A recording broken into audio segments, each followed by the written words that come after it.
belakangku, ku serahkan diriku hanya padamu Yesus, dan ku berlari kepada tujuanku.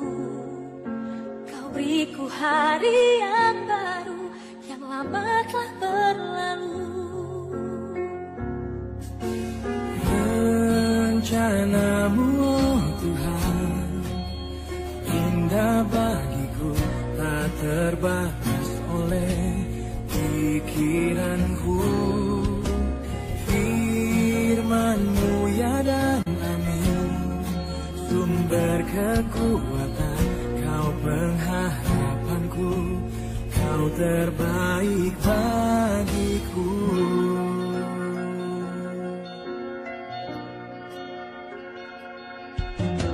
Ku melupakan yang di belakangku, ku serahkan diriku hanya padamu Yesus, dan ku berlari kepada tujuanku. Kau beriku hari yang baru, yang lama telah berlalu. Shalom Bapak Ibu Saudara yang terkasih di dalam Tuhan. Kembali kita berjumpa di dalam ibadah live streaming Miracle Community Church.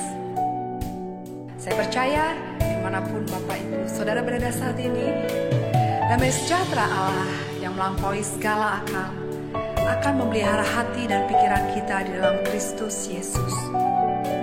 Mari saya undang Bapak Ibu Saudara semuanya, kita siapkan hati kita untuk kita boleh memuji dan menyembah Tuhan. Izinkan kuasanya saat ini bekerja menjamah hidup setiap kita.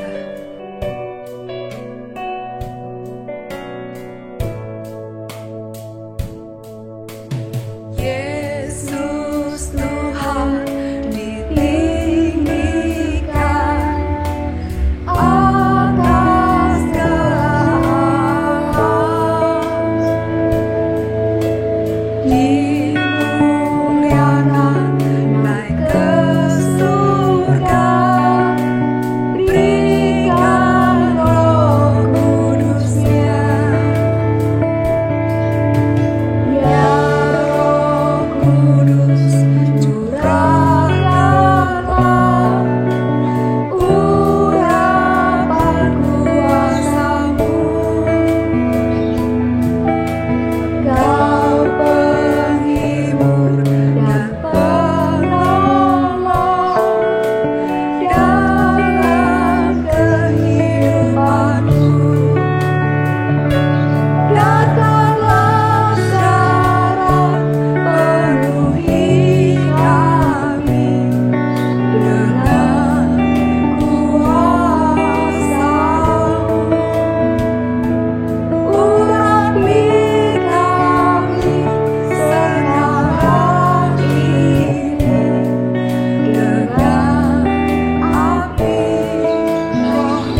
Shalom Bapak Ibu Saudara kasih Tuhan.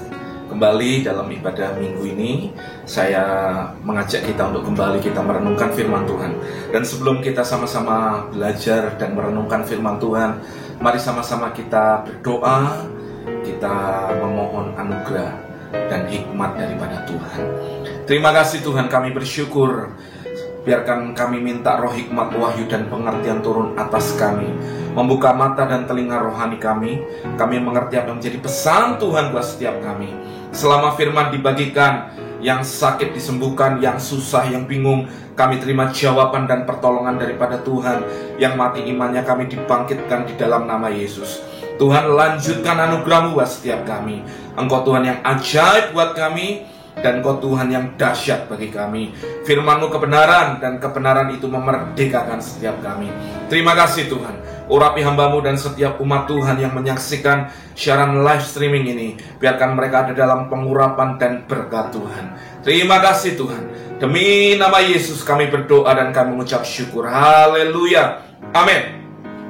Bapak Ibu Saudara kasih Tuhan, hari ini saya beri judul dari tema khotbah yang ada adalah bersukacita di dalam pengharapan.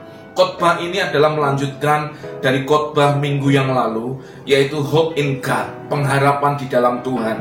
Kita perlu belajar, saya mereview sebentar, bahwa pengharapan kita di dalam Tuhan sumbernya adalah Allah sendiri. Pengharapan kita dasarnya adalah Yesus Kristus Tuhan sendiri. Dan selanjutnya saudara, pengharapan di dalam Tuhan itu tidak akan pernah mengecewakan. Hari ini saya mengajak kita untuk kita belajar, yaitu bersukacita di dalam pengharapan.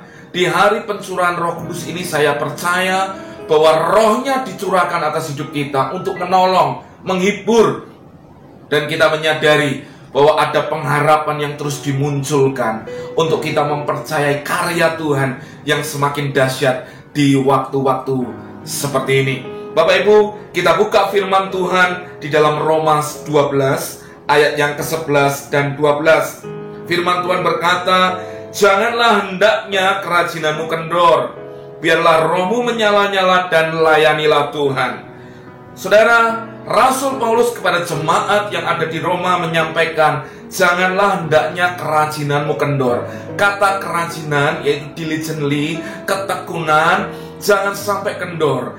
Ini bicara hubungan tentang kita, untuk kita mengandalkan Tuhan, untuk kita mencari Tuhan, untuk kita tinggal di dalam hadirat Tuhan, untuk kita menjadikan Tuhan sebagai satu-satunya yang kita ingini dalam hidup kita. Janganlah hendaknya kerajinanmu kendor. Saudara, biarkan kerajinan kita, tetap kita boleh bertekun di dalam Tuhan. Saudara, selanjutnya dikatakan, biarlah rohmu menyala-nyala dan layanilah Tuhan. Ternyata kerajinan itu akan berhubungan dengan supaya roh kita tetap menyala. Roh kita bisa menyala kalau kita ada di dalam hadirat Tuhan.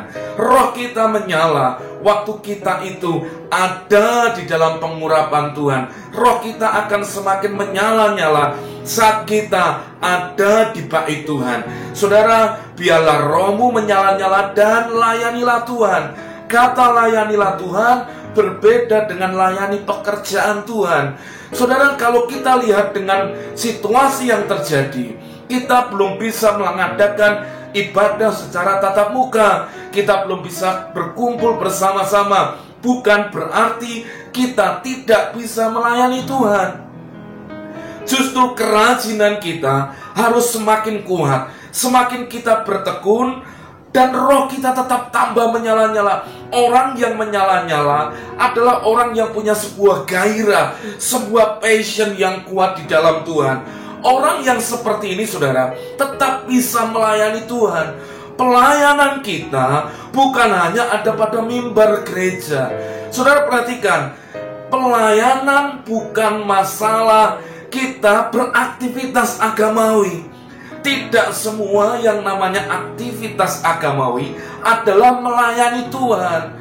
Tetapi waktu kita melayani Tuhan, tentunya akan muncul sebuah aktivitas-aktivitas yang lain.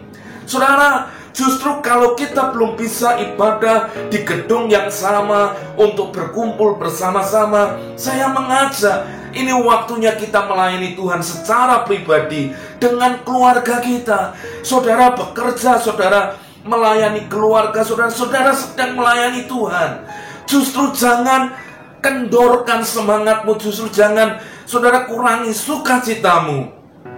Ibadah kita bukanlah ibadah yang hanya secara ritual agamawi. Ibadah kita adalah bicara tentang persekutuan, bicara tentang yang namanya hubungan kita dengan Tuhan. Dimanapun Bapak Ibu berada, Anda tetap bisa melayani Tuhan. Saudara, mari jangan batasi model pelayanan kita kepada Tuhan hanya pada sebuah mimbar gereja ataupun di dalam sebuah gedung gereja. Kita tetap bisa melayani Tuhan dengan hati, dengan roh yang menyala-nyala, dengan sebuah ketekunan di dalam Dia. Waktu kita justru menyadarkan diri kita, gereja bukan gedung, gereja bukan tempat, gereja adalah Bapak Ibu Saudara semua. Dan di dalam hidupmu, firman Tuhan berkata bahwa tidak tahukah bahwa tubuhmu adalah bait Roh Kudus. Saat kita menyadari kebenaran ini Bapak Ibu, saya percaya dimanapun Anda berada, saudara tetap akan melayani Tuhan. Saudara akan tetap membangun persekutuan saudara dengan Tuhan. Saudara, kata koinonia, bersekutu, bukan masalah harus kumpul dulu dengan banyak orang, tapi bicara tentang antara kita dengan Tuhan. Membangun hubungan secara pribadi dengan Tuhan, dengan keluarga saudara, Yerusalem saudara. Saudara, disitulah Anda akan tetap bisa melayani Tuhan dengan sukacita. Jadi Paulus menasihatkan, jangan kerajinanmu kendor, rohmu menyala-nyala, dan mari tetap melayani Tuhan kita. Katakan amin. Selanjutnya di ayat 12, bersukacitalah dalam pengharapan, sabarlah dalam kesesakan, dan bertekunlah di dalam doa. Saudara, ayat 12 bagian pertama dikatakan bersukacitalah di dalam Tuhan. Kata bersukacitalah di dalam Tuhan artinya apa? Waktu kita memiliki pengharapan di dalam Tuhan, saudara, ayo bersukacita. Jangan jadi orang yang tidak kenal Tuhan, bahkan jadi orang yang sepertinya orang yang tidak pernah ditolong Tuhan. Jangan miliki mental yang seperti itu, tapi sadarilah kalau dulu ditolong Tuhan, hari ini pun Tuhan dalam kendalinya. Tuhan sanggup untuk menolong kita, Tuhan sanggup untuk melepaskan kita. Mari bersukacita di dalam pengharapan kita. Kita belajar di dalam minggu lalu dalam kebenaran firman Tuhan bahwa waktu kita memiliki pengharapan di dalam Tuhan, saudara, perhatikan bahwa kita itu bersukacita. Kita menyadari kita sedang mengharapkan yang baik terjadi dalam hidup kita. Ayo bersukacita. Jangan taruh hidupmu menjadi orang yang tidak bersemangat, apalagi Anda taruh hidupmu menjadi orang yang sepertinya tidak memiliki iman. Saudara, perhatikan bahwa iman dan pengharapan selalu akan bekerja bersama-sama. Saat engkau memiliki pengharapan, engkau juga pasti akan memiliki iman. Makanya saudara, ayo bersukacita. Jangan mau kurang dari yang namanya pengharapan yang saudara harapkan kepada Dia. Ayo tetap bersukacita, ayo tetap mengucap syukur, ayo tetap berjalan di dalam kebenaran Tuhan. Jangan bersungut-sungut, jangan gelisah. Kuatkan kepercayaan kita kepada Tuhan. Sabarlah dalam kesesakan. Saudara, ada kesesakan yang kita alami. Seperti apa yang kita alami? Ada seperti tekanan, penderitaan, pergumulan yang terjadi. Mungkin saudara berkata, Pak, ekonomi saya, Pak, keadaan saya sakit, Pak, keadaan saya mengalami banyak hal yang berat, Pak, saya tidak memiliki kecukupan dalam masalah ekonomi. Saudara, dengarkan baik-baik, sabarlah. Saudara, ada banyak orang percaya mereka itu tidak memiliki yang namanya kesabaran. Kita itu sebagai manusia, saudara, pengennya cepat-cepat. Doa pengen langsung dijawab. Kita melakukan apapun pengen. Sepertinya kita itu sudah dibiasakan dengan instan. Makanya saudara, banyak orang tuh gak suka nunggu, gak bisa untuk berlama-lama menantikan sesuatu. Kadang sikap yang terjadi pada apa yang ada di dunia itu dibawa kepada Tuhan. Kita mau paksa Tuhan untuk menjadikan Tuhan seperti Santa Claus. Kita mau paksa Tuhan itu jadi seperti dukun yang mau memenuhi hasrat maunya kita. Saudara, sabar dalam kesesakan. Ada pergumulan yang kita hadapi, ayo sabar. Kalau saya mau bicara hari ini, saudara, yang kita alami tidak ada sekecil pun seperti yang dialami oleh Ayub. Ayub dalam satu waktu, anaknya mati, kekayaannya habis, istrinya meninggalkan dia, lalu dia mengalami sakit borok di sekujur tubuhnya, sampai dia harus duduk di depan arang, saudara. Api yang menyala sambil menggaruk-garuk tubuhnya dengan beling karena keadaan yang enak. Tapi toh dalam keadaan seperti itu, Ayub justru belajar di dalam kesesakannya bahwa di Ayub 42 dikatakan, dulu aku mendengar dari kata orang, tapi hari ini mataku melihat. Ayat di pasal 42, di Ayub 42 dikatakan bahwa tidak ada rencana Tuhan yang gagal, dan Tuhan sanggup melakukan segala sesuatu. Ini artinya apa? Bersabar, saudara.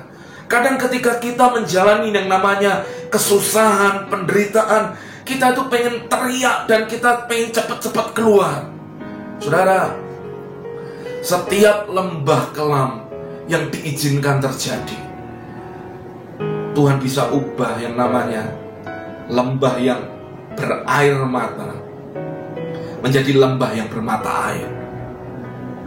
Apa yang menjadi penderitaan saudara tidak selamanya akan menjadi sebuah tekanan dan penderitaan. Tidak selamanya tangisan akan terjadi terus.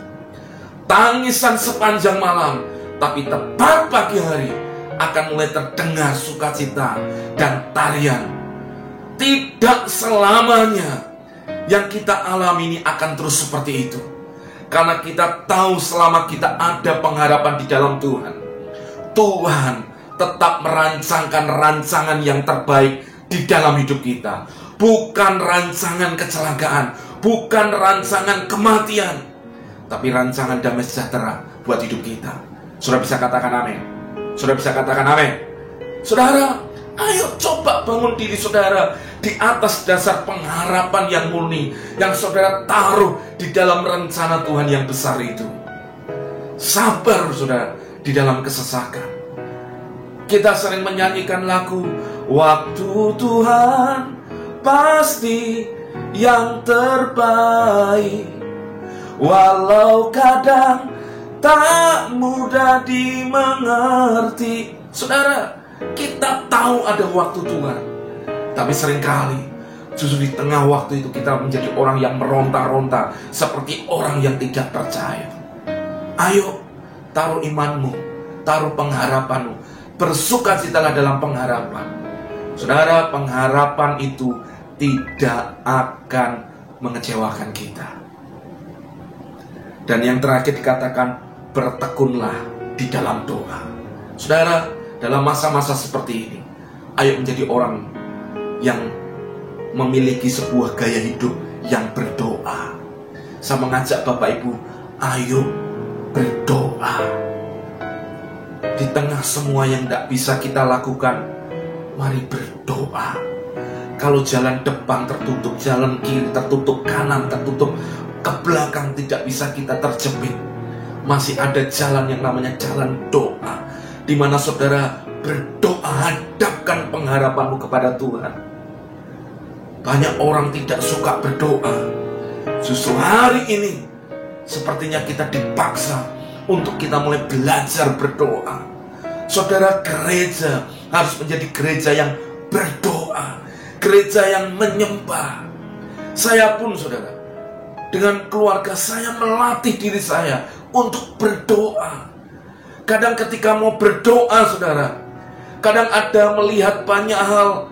Kadang bisa jadi kita itu tiba-tiba malas berdoa. Tapi saya belajar untuk menyalipkan daging saya, untuk saya melatih diri untuk berdoa. Taruh hidup kita, untuk kita datang menghampiri Tuhan.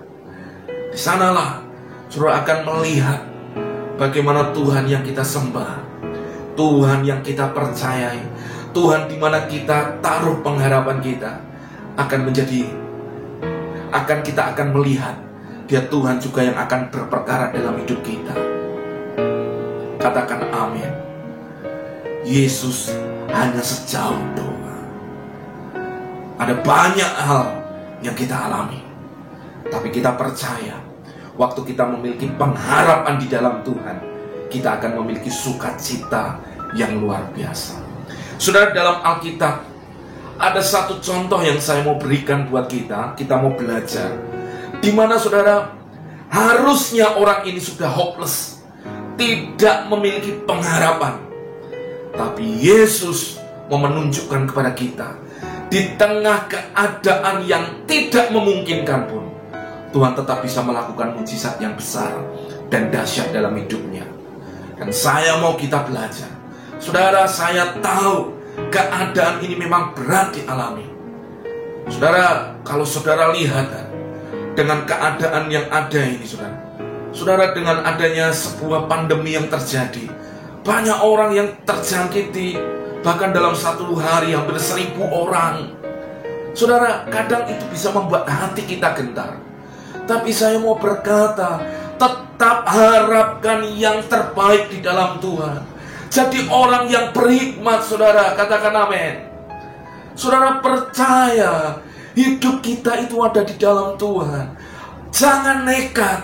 Beda antara iman sama nekat, saudara. Kalau engkau iman, kau tahu apa yang menjadi tuntunan Tuhan, pasti Tuhan akan bekerja di sana.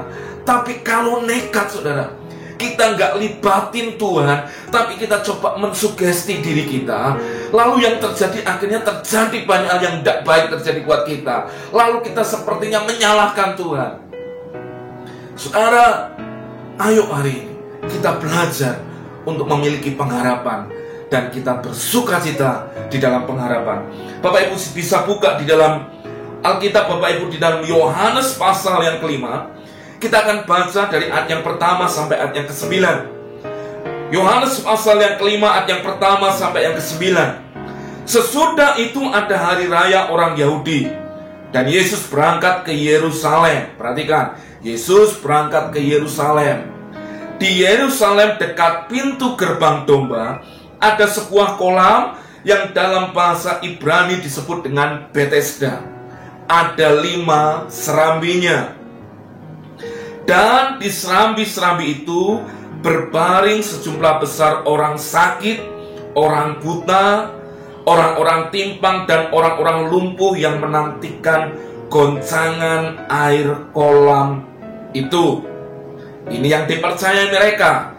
Sebab sewaktu-waktu turun malaikat Tuhan ke kolam itu dan menggoncangkan air itu, barang siapa yang terdahulu masuk ke dalamnya, sesudah goncangan air itu menjadi sembuh, apapun juga penyakitnya. Saudara, perhatikan dulu sampai bagian ayat itu. Saudara,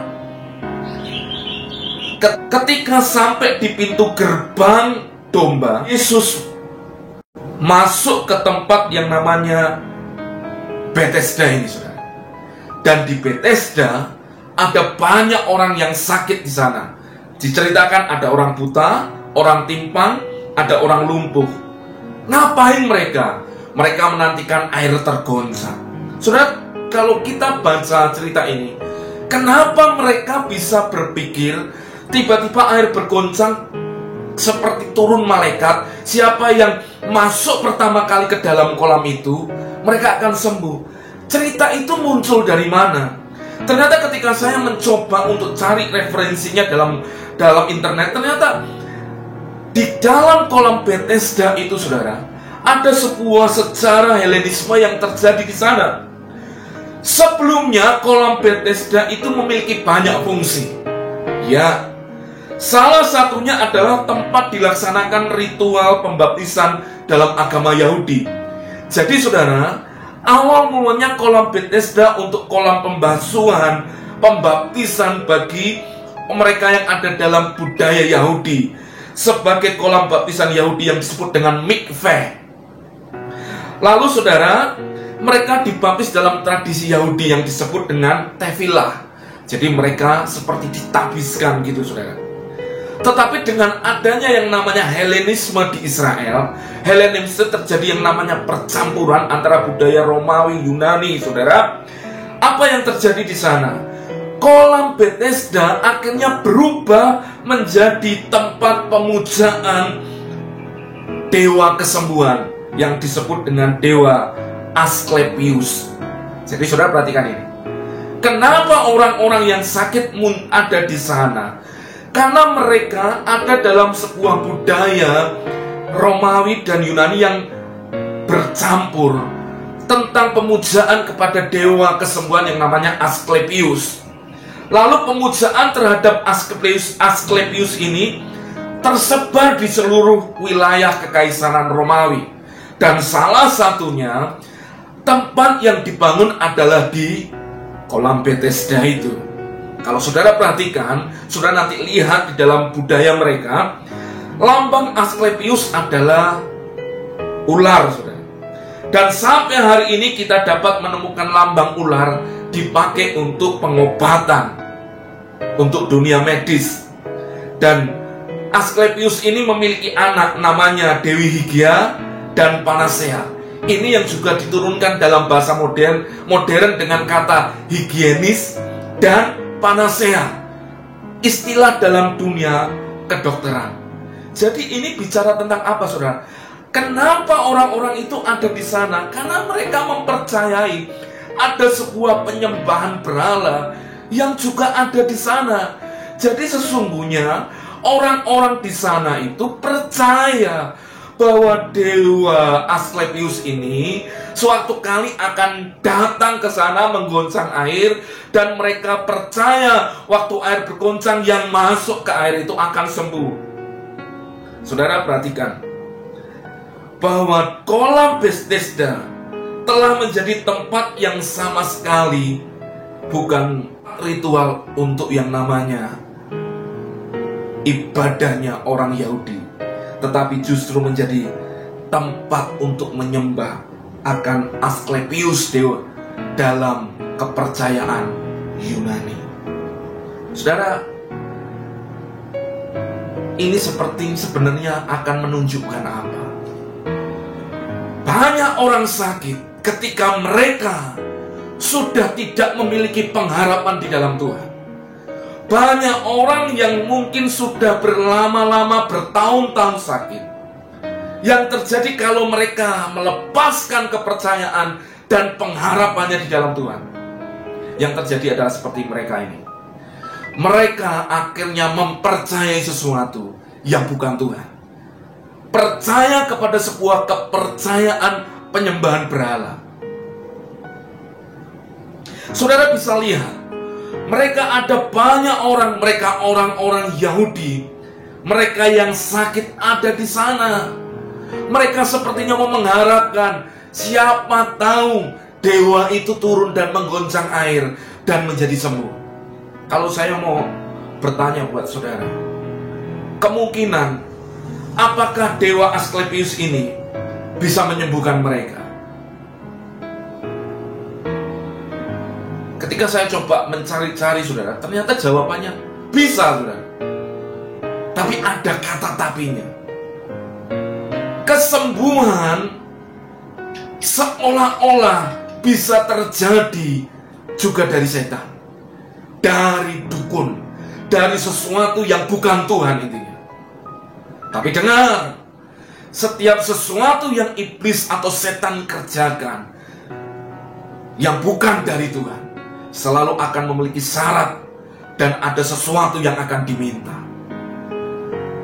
Di dalam Keluaran 7 ayat yang ke-11-12 diceritakan bahwa para ahli jampi-jampi di istana Firaun pun dapat mendemonstrasikan mujizat. Ketika Musa dan Harun mengubah air di Mesir menjadi darah, hal itu juga ditiru oleh para ahli sihir di Mesir. Sehingga setelah melihat itu Firaun mengeraskan hatinya. Saudara, jadi tidak heran jika memang ada orang-orang yang mempercayai ada kesembuhan dari dewa Asklepius ini, saudara. Ketika mereka berkumpul di kolam Bethesda yang sudah dijadikan tempat penyembahan mereka. Kalau saya mau coba tarik ini, saudara, orang yang sudah tidak memiliki pengharapan di dalam Tuhan, orang ini akan cari pengharapan ke tempat yang lain. Mereka akan memiliki alternatif. Nah, hati-hati dengan kata alternatif. Berapa banyak orang tidak bisa datang kepada Tuhan belum diberkati, atau salah mereka memandang Tuhan, salah menjadikan Tuhan. Mereka berpikir Tuhan seperti dukun, kalau nggak menyembuhkan mereka. Maka yang terjadi adalah ketika mereka punya yang namanya wrong believing, kepercayaan yang salah, akhirnya mereka mengalihkan pengharapan mereka kepada yang lain. Siapa? Kalau ini urusan seperti yang terjadi di Indonesia, kalau bicara kekayaan, berapa banyak orang percaya juga datang ke Gunung Kawi, mengikuti ritual-ritual supaya daun jatuh di sekitarnya. Saudara dengarkan baik-baik. Tidak pernah setan memberi sesuatu dengan cuma-cuma. Alkitab mencatat segala sesuatu yang baik datang dari Bapa segala terang, dan datangnya daripada atas, bukan dari bawah. Dengarkan baik ini, saudara. Artinya semua berkata, ketika hati kita sudah tidak terpaut kepada Tuhan, kita akan mengharapkan dari yang lain. Berapa banyak orang datang ke dukun, pasang susuk supaya cantik, supaya berwibawa, supaya dapat ini, supaya dilanggengkan jodohnya. Dengarkan baik-baik. Anda sedang melakukan sesuatu penyembahan kepada berhala. Dan dengarkan, setiap apapun yang kita lakukan selalu punya efek samping dalam hidup kita. Ketika saya melayani dalam okultisme, pelayanan pelepasan, hampir sebagian orang yang dulunya pernah berhubungan dengan hal-hal yang seperti itu, saudara, rata-rata di akhir hidupnya mereka mengalami banyak hal. Hanya Yesus yang menjadi jawaban dan bisa memulihkan orang-orang seperti ini. Orang sakit stroke disembuhkan. Setan sepertinya menyembuhkan ketika datang ke dukun, tetapi itu akan dipindahkan sakitnya ke bagian yang lain. Saudara, harusnya kalau kita bisa memakai logika kita, iman dengan benar, harusnya, saudara, kalau dukun itu bisa menyembuhkan, gak ada dukun yang mati, saudara, karena sakit. Tapi kenyataannya dukun pun sakit dan tidak bisa menyembuhkan dan harus datang ke dokter. Tapi kenyataannya berapa banyak orang akhirnya percaya kepada ritual-ritual seperti itu, justru yang membuat hatinya menjadi musyrik, saudara, menjadi menduakan Tuhan dalam hidupnya. Karena pada dasarnya mereka sudah tidak lagi punya pengharapan di dalam Tuhan. Saya mau mengajak Bapak Ibu yang mendengar siaran ini, jangan duakan Tuhan. Kalau saudara memiliki opo-opo atau sesuatu, istilahnya ilmu, tenaga dalam yang dipasang karena saudara dari luar pulau untuk jaga-jaga, lepaskan itu. Tidak ada satupun yang bisa membuat kita aman kecuali nama Yesus. Saudara, orang-orang yang sakit itu ada di kolam Bethesda karena mereka sudah tidak memiliki pengharapan. Makanya mereka mengharapkan kesembuhan dari dewa kesembuhan yang namanya Asklepius tadi. Saudara, kita perlu belajar ini. Berapa banyak saya melayani orang, Mereka ketika pelepasan, mereka datang ke dukun, dipasang susuk, dan akhirnya saudara, mereka juga mengalami banyak hal yang tidak baik. Karena pada dasarnya Tuhan itu adalah Tuhan yang cemburu. Tuhan kita ingin kita itu menyembah Dia sebagai satu-satunya dan sumber dari segalanya. Miliki pengharapan dalam Tuhan. Saya lanjutkan dari pembacaan firman Tuhan tadi, saudara. Di ayat yang kelima,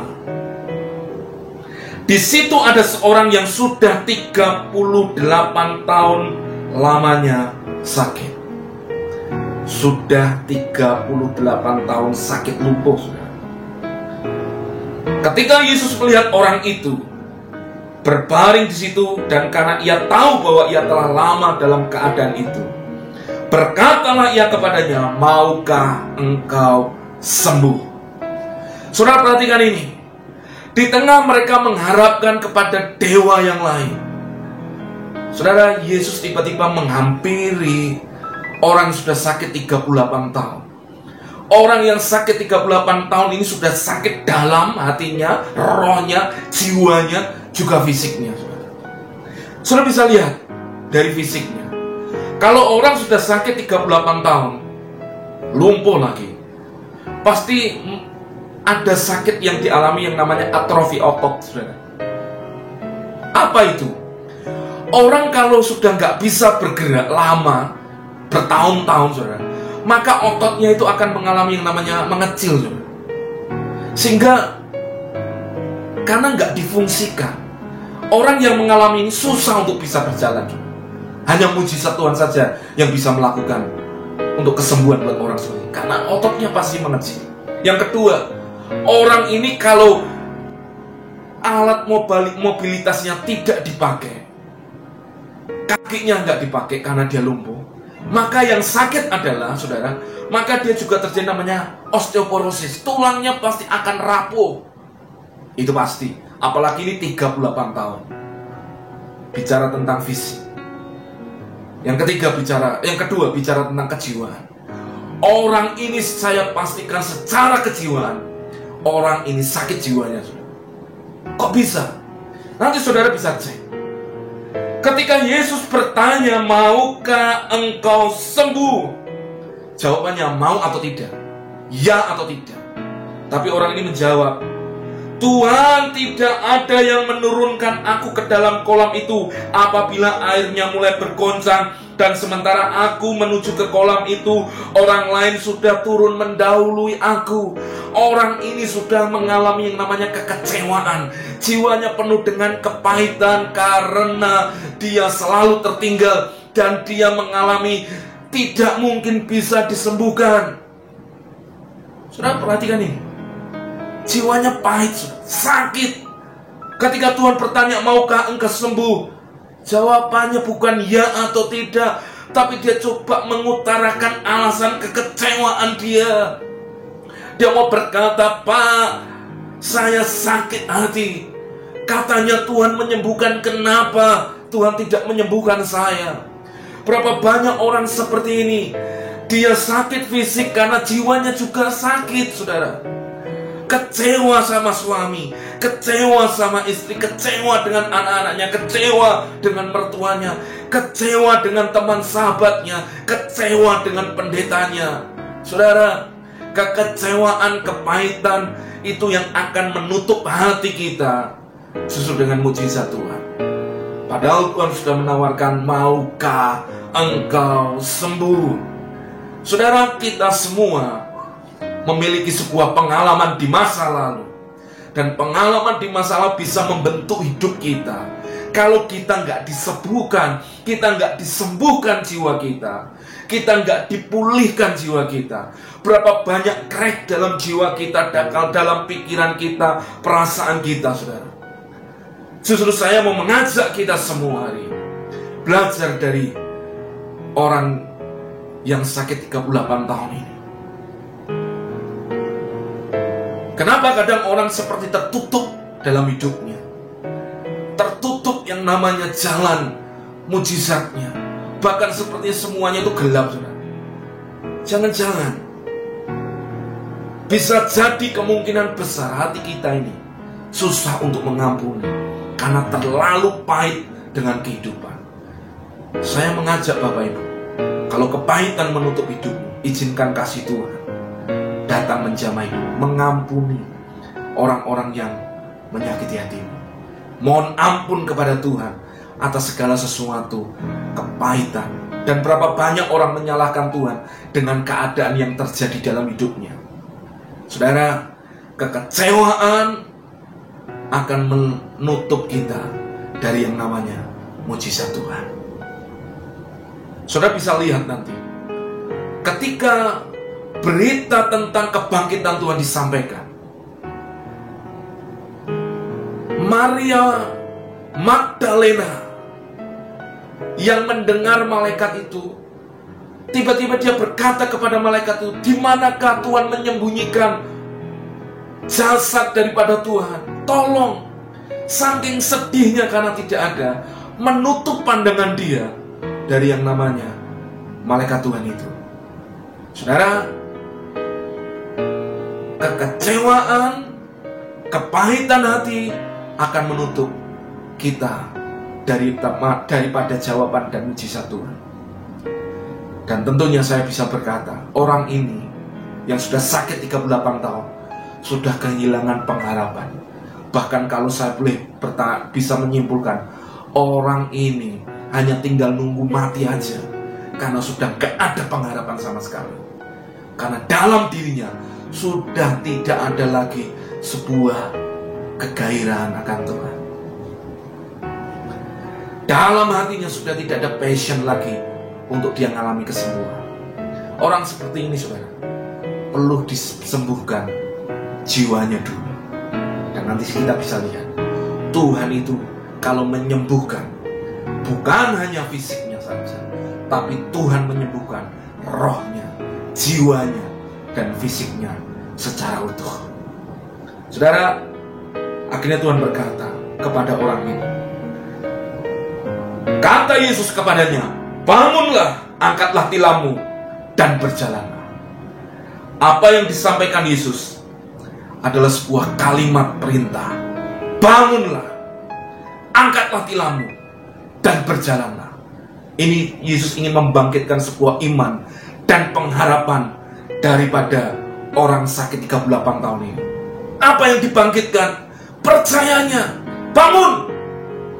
Saudara, kita ini perlu membangkitkan roh kita. Bangun, angkat tilammu, dan berjalan. Kata itu adalah kata yang sudah lama tidak pernah didengar oleh orang yang sakit ini. Karena buat dia, untuk dia bangun dan mengangkat tilam adalah sesuatu yang tidak mungkin. Tapi hari itu ada satu pribadi yang berkata, "Bangun dari keterpurukan, bangun dari kegagalan, bangun dari kepahitan hatimu, bangun dari keadaan yang menyusahkan hidupmu. Angkat tilammu, lakukan sesuatu yang tidak mungkin menjadi mungkin." Dan ternyata, saudara, kita bisa melihat apa yang Yesus lakukan kepada pria ini. Saudara, Yesus Kristus adalah Allah penyayang dan pengasih. El Rahum Verhanum. Dialah Allah yang mengasihi dan menyayangi umatnya.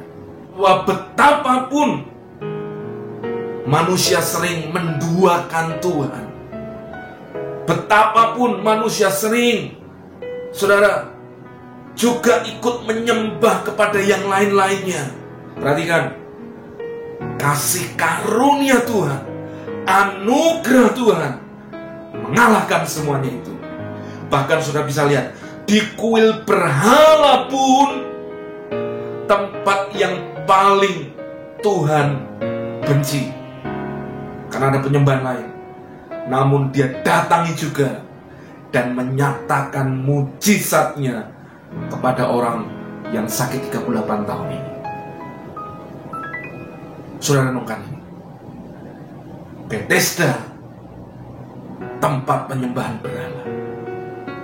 Tapi juga kata Bethesda juga berarti tempat belas kasihan.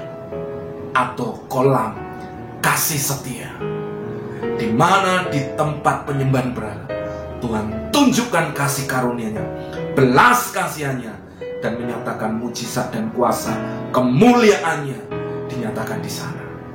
Kasih karunia Tuhan tetap ditunjukkan kepada orang yang sudah hatinya, saudara, sangat pahit ini. Dan Tuhan menunjukkan pemulihan, pengharapannya dimunculkan, imannya dibangkitkan. Bangunlah, angkatlah tilammu. Dan seketika itu juga, apa yang terjadi? Pria ini yang sudah lumpuh 38 tahun akhirnya berjalan dan sembuh. Saudara, pelajaran yang menarik yang kita perlu pelajari. Kasih karunia Tuhan melampaui semua keterbatasan kita. Kasih karunia Tuhan mampu menolong kita. Kasih karunia Tuhan sanggup menyembuhkan kita. Hari ini ada saudara yang menyaksikan berkata, "Pak, saya sudah mengalami banyak hal. Saya dulu pernah ikut okultisme. Hari ini saudara datang pada Yesus, mohon anugerahnya dicurahkan. Biarkan kelepasan itu terjadi. Meluruhkan setiap apapun yang pernah kita bangun dengan kita bersekutu dengan kuasa yang lain. Hari ini dilepaskan di dalam nama Yesus." Saudara, kita bisa melihat waktu pengharapan iman dimunculkan kembali, yang terjadi kesembuhan terjadi seketika itu juga. Saudara, mari angkat, mari bangun hidup kita di atas dasar kasih karunia Tuhan. Saya percaya waktu Tuhan memberi tuntunan bersukacitalah dalam pengharapan, artinya kita ini tidak mengandalkan kekuatan kita, tapi kita mengizinkan kasih karunia-Nya, damai sejahteranya melampaui segala akal. Itu yang membuat hati kita untuk tetap bisa bersukacita di dalam Dia. Saudara, Tuhan mau menyembuhkan orang-orang seperti ini. Tuhan juga mau menyembuhkan setiap kita dalam keadaan apapun hidup kita. Saya mau mengajak kita semua untuk menjadi orang-orang yang mencintai dan mengasihi Tuhan lebih daripada apapun.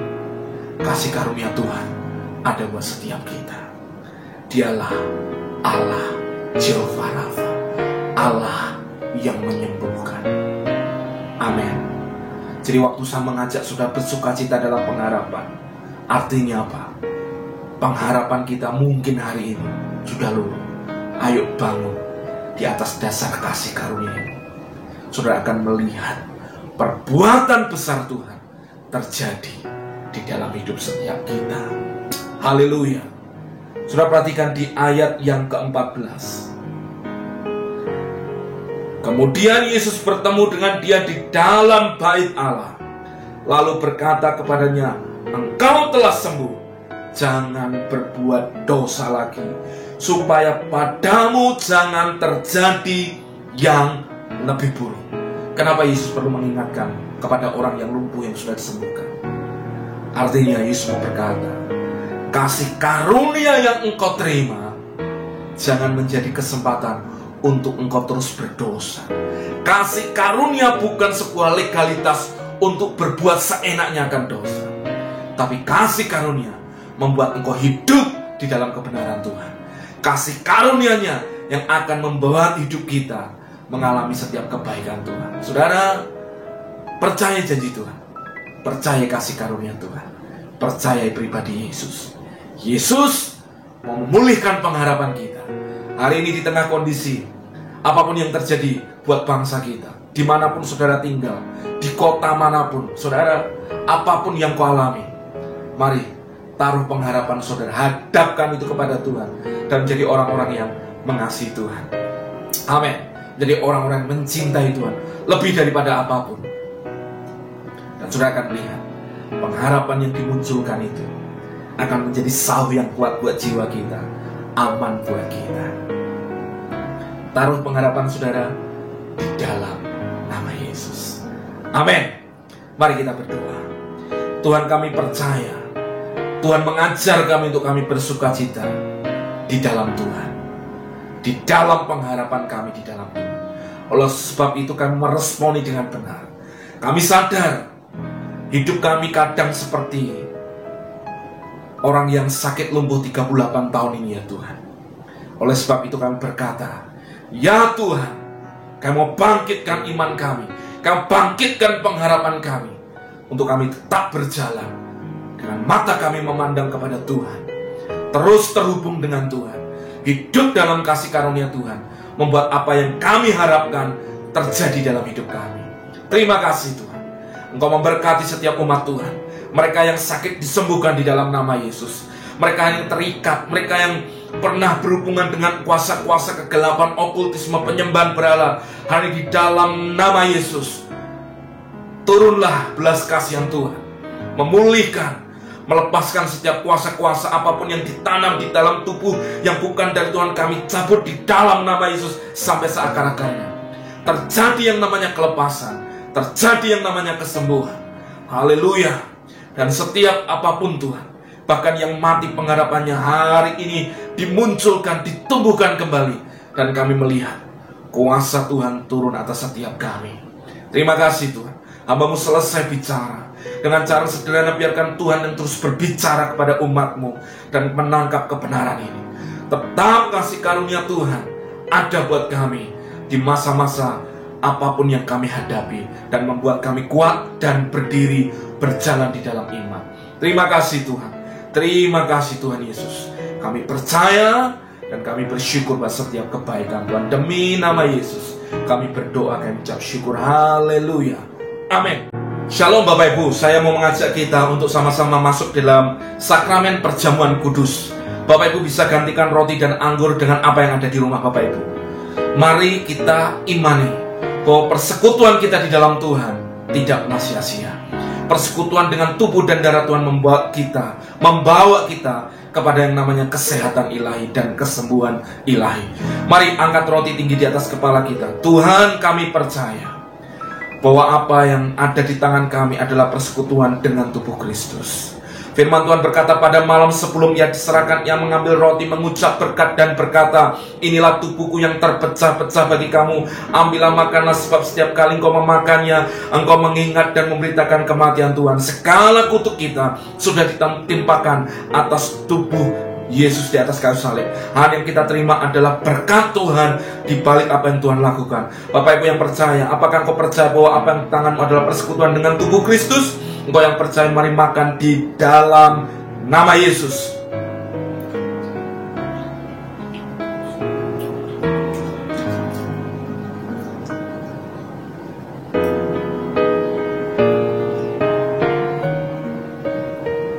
Mari angkat cawan tinggi di atas kepala kita.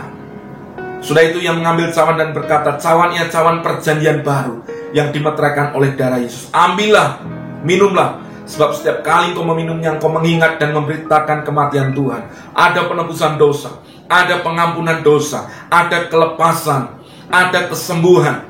Firman Tuhan berkata, oleh pilur-pilur Yesus jadilah engkau sembuh. Saudara, kalau ada bagian yang sakit dalam tubuhmu, taruh satu tanganmu di bagian yang sakit, percayai. Ayo dengan iman berkata, tidak ada lagi penyakit menular, tidak ada lagi yang namanya penyakit yang terus menerus dalam tubuh kita. Kita berkata, tubuhku bait Roh Kudus. Aku percaya lewat darah Yesus, aku mengalami kesembuhan. Haleluya. Bapak Ibu kasih Tuhan, bukankah cawan yang atasnya kita ucapkan syukur adalah persekutuan dengan darah Yesus? Engkau yang percaya, mari minum di dalam nama Yesus. Haleluya. Amin. Mari saya mengajak kita semua untuk berdoa syafaat, mengucap syukur buat sakramen perjamuan kudus. Kami percaya tubuh kami sehat di dalam Tuhan.